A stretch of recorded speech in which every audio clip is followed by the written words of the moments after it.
Mes chers collègues, nous ne pouvons qu'approuver sur le principe l'avancée des travaux conduisant à la création du parc naturel régional Varlet de la Rance-Côte d'Émeraude. Nous soulignons toutefois qu'une fois de plus, notre Assemblée n'a pas été associée aux travaux. Ça aurait été possible au minimum sur les engagements de la région. Même le Césaire n'a pas eu le temps nécessaire pour examiner le projet de charte. Commençons par le problème de l'artificialisation des sols. La seule intervention présente dans le dossier Césaire contient cet avertissement.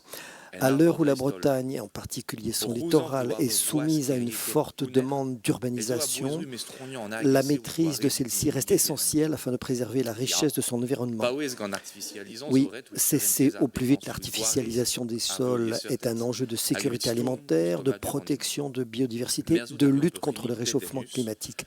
Nous dotons avec intérêt le soutien à des travaux de renaturation et les dispositions prises pour limiter la consommation foncière dans l'objectif du zéro artificialisation nette en 2030. Mais l'essentiel de l'effort prévu repose sur la densification. Or, on peut douter que ce seul levier suffise pour résoudre la quadrature du cercle au vu de la pression de la demande sur le marché du logement. On ne maîtrise pas l'urbanisation sans maîtriser un tant soit peu le marché de l'immobilier. Tant que les prix se maintiendront à des niveaux excessifs, la pression à la construction sera telle que le ZAN sera difficilement tenable. On risque soit la contestation ouverte des objectifs, soit une interprétation très libérale des exceptions possibles. Attention aussi à ce que la densification ne tourne pas au remplissage systématique des enveloppes urbaines en contradiction avec les objectifs sur la nature en ville.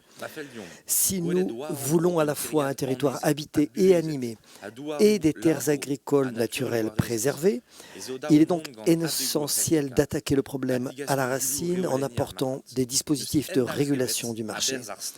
Aucun engagement de l'État à ce sujet n'est mentionné dans les documents que nous avons à examiner. Pourtant, sur le territoire du parc, on constate des taux de résidence secondaire considérables, avec des pourcentages élevés, donc 21,4% à Matignon, 30,6% à Saint-Coulomb, 41,3% à Cancale, 59,2% à Lancieux. On est à 59,7 à Saint-Lunaire, 59,9 à Cancale et 60% à Saint-Brieuc. Rien n'est prévu pour réduire ces taux. On parle certes, je cite, de maîtriser la production de logements pour résidences secondaires et la transformation des résidences principales en résidences secondaires. Fin de citation. Mais sans aucun outil.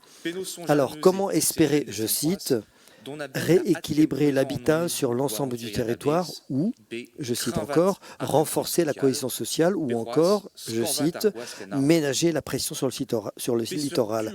Quelle marge avons-nous sur ces territoires pour produire en quantité suffisante du logement social et accessible sans artificialiser encore plus? Ces critiques ne remettent pas en cause notre soutien au processus de création du parc, mais il ne faut pas se mentir. Jamais les beaux objectifs affichés ne sont tenus sans de nouveaux outils d'intervention et de régulation. Les engagements de la région auraient pu être l'occasion de le rappeler et d'ouvrir un espace politique pour avancer dans ce sens, même si actuellement les leviers sont aux mains de l'État. Je vous remercie. Merci à vous.